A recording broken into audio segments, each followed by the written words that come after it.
ರೇಣುಕಾಸ್ವಾಮಿ ಕೊಲೆ ಕೇಸ್ನಲ್ಲಿ ಅಂಧರಾಗಿದ್ದಂಥ ನಟ ದರ್ಶನ್ ಕೊನೆಗೂ ಮನೆ ಸೇರಿದ್ದಾರೆ. ಹೊಸಕೆರೆಹಳ್ಳಿಯಲ್ಲಿರುವ ಪ್ರೆಸ್ಟೀಜ್ ಅಪಾರ್ಟ್ಮೆಂಟ್ನ ವಿಜಯಲಕ್ಷ್ಮಿ ಅವರ ಫ್ಲಾಟ್ಗೆ ದರ್ಶನ್ ಅವರು ಆಗಮಿಸಿದ್ದಾರೆ. ಬಿಜಿಎಸ್ ಆಸ್ಪತ್ರೆಯಿಂದ ನೇರವಾಗಿ ದರ್ಶನ್ ಅವರು ವಿಜಯಲಕ್ಷ್ಮಿ ಅವರ ಮನೆಗೆ ಬಂದಿದ್ದಾರೆ. ಈ ದೃಶ್ಯದಲ್ಲಿ ಗಮನಿಸ್ತಾ ಇದ್ದೀರಿ, ಅಲ್ಲಿ ಇದ್ದಂಥ ಆಸ್ಪತ್ರೆಯ ಸ್ಟಾಫ್ಗಳು ಅವ್ರಿಗೆಲ್ಲರಿಗೂ ಧನ್ಯವಾದವನ್ನು ಹೇಳಿದ್ದಾರೆ. ನೋಡಿ, ಅಲ್ಲಿ ನೋಡ್ತಾ ಇದ್ದೀರಿ, ಇಷ್ಟು ದಿನಗಳವರೆಗೆ ನೋಡಿಕೊಂಡಿದ್ದಾರೆ. ಅಲ್ಲೊಂದು ಸಣ್ಣ ಆತ್ಮೀಯತೆ ಇರುತ್ತೆ. ಹಾಗಾಗಿ ದರ್ಶನ್ ಅಲ್ಲಿದ್ದಂಥವರಿಗೆ, ಸಿಬ್ಬಂದಿಗಳಿಗೆ ಬಾಯ್ ಹೇಳಿ ಬರ್ತಾ ಇದ್ದಾರೆ. ಇನ್ನು ದರ್ಶನ್ ಬಿಜಿಎಸ್ ಆಸ್ಪತ್ರೆಯಿಂದ ನೇರವಾಗಿ RR ನಗರದ ದರ್ಶನ್ ಅವರ ನಿವಾಸಕ್ಕೆ ತೆರಳುತ್ತಾರೆ ಅನ್ನೋ ಸುದ್ದಿ ಇತ್ತು. ಹಾಗಾಗಿ ದರ್ಶನ್ ಅವರ RR ನಗರದ ನಿವಾಸದ ಮುಂದೆ ಸಾಕಷ್ಟು ಜನ ಜಮಾಯಿಸಿದ್ದಾರೆ. ಜೊತೆಗೆ ದರ್ಶನ್ ಅವರ ಅಭಿಮಾನಿಗಳು ಕೂಡ ದರ್ಶನ್ ಅವರನ್ನು ನೋಡಬೇಕು ಅಂತ ಬಂದಂಥವರಿದ್ದಾರೆ. ಅವ್ರು ಮಾತಾಡ್ಸಿದ್ದಾರೆ, ಕೇಳ್ಕೊಂಬನ್ನಿ. ಮೇಡಮ್, ನಾವು ತುಮಕೂರಿಂದ ಬಂದಿರೋದು. ದರ್ಶನ್ ಅಂದರೆ ತುಂಬ ಪ್ರಾಣ, ಜೀವಕ್ಕೆ ಜೀವ ಅವ್ರು ನಮಗೆ. ಬಟ್ ಅವರು ರಿಲೀಸ್ ಆದಮೇಲೆ ಗೊತ್ತಾಗಿದ್ದು. ನಾನು ಅವ್ರ ಮನೆ ನೋಡೋಕ್ಕೋಸ್ಕರ, ಅವ್ರು ಇರಲಿ ಬಿಡಲಿ ಸೆಕೆಂಡ್ರಿ, ಅವ್ರ ಮುಂದೆ ಸೆಲ್ಫಿ ತೊಗೊಬೇಕು ಅನ್ನೋಕ್ಕೋಸ್ಕರ ನಾನು ಬಂದಿದ್ದೀನಿ ಅಷ್ಟೇ ಮೇಡಮ್. ಸರ್, ನಾವು ಬಸ್ಸಲ್ಲಿ ಬರಬೇಕಾಗಿತ್ತು, ಬಂದಿದ್ದೀವಿ. ನಮ್ಮ ಆಧಾರ್ ಕಾರ್ಡ್ ಫ್ರೀ ಅಂತ ಅಂದ್ಬಿಟ್ಟು ಏನಿಲ್ಲ, ದುಡ್ಡಿದ್ರು ಪರವಾಗಿಲ್ಲ, ಬಸ್ಸಲ್ಲಿ ದುಡ್ಡು ತೊಗೊಂಡಿದ್ರು ನಾವು ಬಂದೇ ಬರ್ತಿದ್ದೋ. ಅದರಿಂದ ಅಲ್ಲೆಲ್ಲೂ ಹೋಗೋಕ್ಕಾಗಿಲ್ಲ, ಜೈಲಲ್ಲಿ ಹೋಗೋಕ್ಕಾಗಲಿಲ್ಲ, ಎಲ್ಲೂ ಹೋಗಿಲ್ಲ. ಇಲ್ಲಿಗೆ ನೋಡೋಕ್ಕೋಸ್ಕರ ಬಂದಿದ್ದೀನಿ. ಹೌದು, ಆಗಿದೆ, ಥರ ಏನಿಲ್ಲ.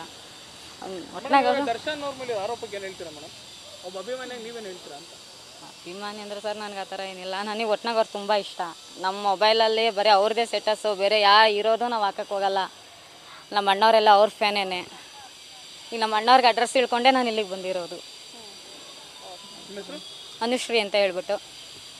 ಒಂದು ಡೈಲಾಗ್ ಆದ್ರೂ ಹೊಡಿಬೋದಾ?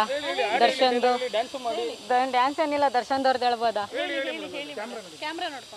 ಚಂದ್ರ, ನೀನು ಕನ್ಸಿಗೆ ಬಂದರೆ ಸೇರಿಸ್ಬೇಡ, ಅಲ್ಲಿ ನಾನು ಇರ್ತೀನಿ. ಕಾಮನ್ ಬಿಲ್ಲು ನಿಂದ್ರಂಗೆ ಸಾಲ ಕೇಳಿದ್ರೆ ಕೊಡಬೇಡ, ನಾನು ಮಾಸೋಗ್ತೀನಿ. ಜೀವನದಲ್ಲಿ ಏನೇ ಆದರೂ ತಲೆಗೆ ಹಚ್ಕೊಂಬೇಡ, ಯಾಕೆಂದರೆ ನಾನು ದರ್ಶನ್ ಇಷ್ಟಪಟ್ಟಿದ್ದೀನಿ. ಮೇಡಮ್, ನಾವು ತುಮಕೂರಿಂದ ಬಂದಿರೋದು.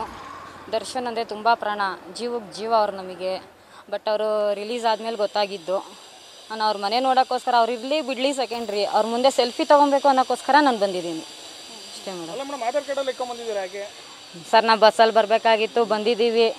ನಮ್ಮ ಆಧಾರ್ ಕಾರ್ಡ್ ಫ್ರೀ ಅಂತ ಅಂದ್ಬಿಟ್ಟು ಏನಿಲ್ಲ, ದುಡ್ಡಿದ್ರು ಪರವಾಗಿಲ್ಲ, ಬಸ್ಸಲ್ಲಿ ದುಡ್ಡು ತೊಗೊಂಡಿದ್ರು ನಾವು ಬಂದೇ ಬರ್ತಿದ್ದೋ. ಅದರಿಂದ ಅಲ್ಲೆಲ್ಲೂ ಹೋಗೋಕ್ಕಾಗಿಲ್ಲ, ಜೈಲಲ್ಲಿ ಹೋಗೋಕ್ಕಾಗಲಿಲ್ಲ, ಎಲ್ಲೂ ಹೋಗಿಲ್ಲ. ಇಲ್ಲಿಗೆ ನೋಡೋಕ್ಕೋಸ್ಕರ ಬಂದಿದ್ದೀನಿ.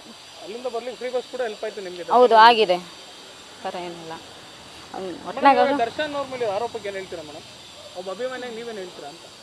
ಅಭಿಮಾನಿ ಅಂದರೆ ಸರ್, ನನಗೆ ಆ ಥರ ಏನಿಲ್ಲ. ನನಗೆ ಒಟ್ನಾಗ ಅವ್ರು ತುಂಬ ಇಷ್ಟ. ನಮ್ಮ ಮೊಬೈಲಲ್ಲಿ ಬರೀ ಅವ್ರದ್ದೇ ಸ್ಟೇಟಸ್ಸು, ಬೇರೆ ಇರೋದು ನಾವು ಹಾಕಕ್ಕೆ ಹೋಗಲ್ಲ. ನಮ್ಮ ಅಣ್ಣವರೆಲ್ಲ ಅವ್ರ ಫ್ಯಾನೇನೆ. ಈಗ ನಮ್ಮ ಅಣ್ಣವ್ರಿಗೆ ಅಡ್ರೆಸ್ ತಿಳ್ಕೊಂಡೆ ನಾನು ಇಲ್ಲಿಗೆ ಬಂದಿರೋದು. ಅನುಶ್ರೀ ಅಂತ ಹೇಳ್ಬಿಟ್ಟು. ಒಂದು ಡೈಲಾಗ್ ಆದ್ರೂ ಹೊಡಿಬೋದಾ? ದರ್ಶನ್ದು ಡ್ಯಾನ್ಸ್ ಏನಿಲ್ಲ, ದರ್ಶನ್ದವ್ರದ್ದು ಹೇಳ್ಬೋದಾ? ಚಂದ್ರ, ನೀನು ಕನ್ಸಿಗೆ ಬಂದರೆ ಸೇರಿಸ್ಬೇಡ, ಅಲ್ಲಿ ನಾನು ಇರ್ತೀನಿ. ಕಾಮನ್ ಬಿಲ್ಲು ನಿಂದ್ರಂಗೆ ಸಾಲ ಕೇಳಿದ್ರೆ ಕೊಡಬೇಡ, ನಾನು ಮಾಸೋಗ್ತೀನಿ.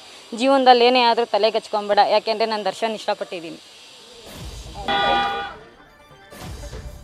ನೋಡಿ, ಇದು ದರ್ಶನ್ ಅವರ ಅಭಿಮಾನಿಯೊಬ್ಬರು ಮಾತನಾಡಿರುವಂಥ ಮಾತು. ತುಮಕೂರಿನಿಂದ ಬಂದಿದ್ದಾರಂತೆ.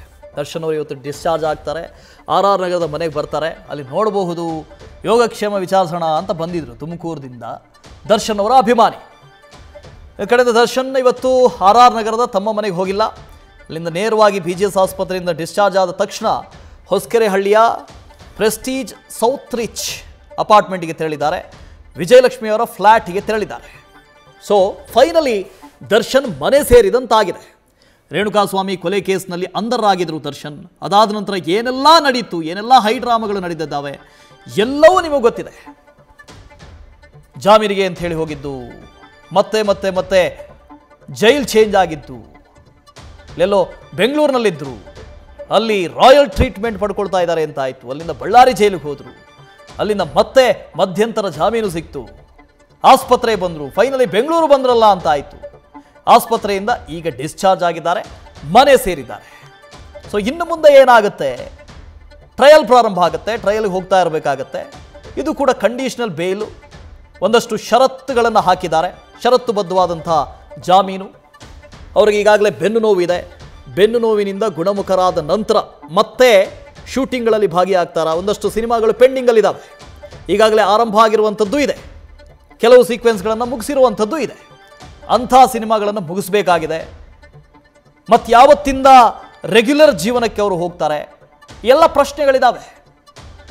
ಬಟ್ ಈ ಜೈಲಲ್ಲಿದ್ದಿದ್ದು ಇಷ್ಟು ದಿನಗಳ ನಂತರ ಹೊರಗೆ ಬರೋದಿದೆಯಲ್ಲ, ಮತ್ತೆ ಆ ಮೆಂಟಲಿ ಪ್ರಿಪೇರ್ ಆಗೋದಿದೆಯಲ್ಲ ಹೊಸ ಜೀವನಕ್ಕೆ, ಅದು ಬಹಳಷ್ಟು ಟಫ್, ತುಂಬ ಕಷ್ಟ.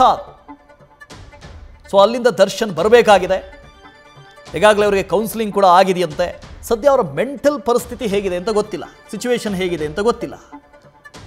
ಯಾಕೆಂದರೆ ಅವರು ಆಪರೇಷನ್ ಮಾಡಿಸೋಣ ಅಂತ ಹೇಳಿ ವೈದ್ಯರು ಹೇಳಿದಾಗ ಮೆಂಟಲಿ ಫಿಟ್ ಇಲ್ಲ ಅಂತ ಹೇಳಿದ್ರು ವೈದ್ಯರು. ಇನ್ನು ಅವರು ರೆಡಿ ಆಗಿಲ್ಲ ಆಪರೇಷನ್ಗೆ ಅಂತ. ಸೊ ಅವರ ಸದ್ಯದ ಕಂಡೀಷನ್ ಹೇಗಿದೆ ಅದೆಲ್ಲ ನೋಡಿಕೊಂಡು ಮುಂದೆ ಏನಾಗುತ್ತೆ ಅನ್ನೋದು ನೋಡ್ಬೇಕು, ನಾವು ಗಮನಿಸಬೇಕು.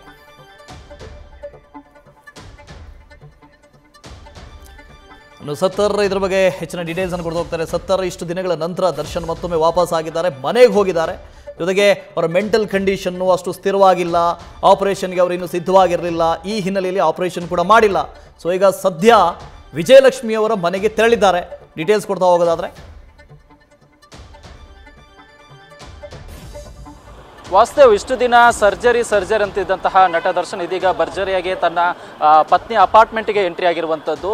ಅಂದರೆ ಅವರು ಆರಂಭಿಕವಾಗಿ ಯಾವಾಗ ಮೆಡಿಕಲ್ ಬೇರೆ ಮೇಲೆ ದಾಖಲಾಗುವಂತಹ ಸಂದರ್ಭದಲ್ಲಿ ಅವರಿಗೆ ದೊಡ್ಡ ಮಟ್ಟದಲ್ಲಿ ಬೆನ್ನು ನೋವಿತ್ತು. ಅದೇ ಆಧಾರದ ಮೇಲೆ ಅವರು ಮೆಡಿಕಲ್ ಮೇಲ್ ಕೂಡ ಪಡ್ಕೊಂಡಿದ್ದರು. ತುರ್ತಾಗಿ ಅವರಿಗೆ ಆಪರೇಷನ್ ಕೂಡ ಮಾಡಬೇಕಾಗಿತ್ತು. ಬಟ್ ಇದೀಗ BGS ಆಸ್ಪತ್ರೆ ವೈದ್ಯರು ಹೇಳ್ತಾ ಇರುವಂಥದ್ದು ಅವರು ಬರುವಾಗಿದ್ದಂತಹ ಕಂಡೀಷನ್ಗಿಂತ ಈಗ ಚೇತರಿಕೆ ಕಾಣಿದ್ದಾರೆ. ಪ್ರಮುಖವಾಗಿ ಅವರಲ್ಲಿ ಸ್ಟ್ರಕ್ಚರಲ್ ಮೂವ್ಮೆಂಟ್ ಮಾಡುವಂತಹ ಸಂದರ್ಭದಲ್ಲಿ ಅವರು ತುಂಬ ಅದಕ್ಕೆ ಹೊಂದ್ಕೊಂಡು ಹೋದ್ರು.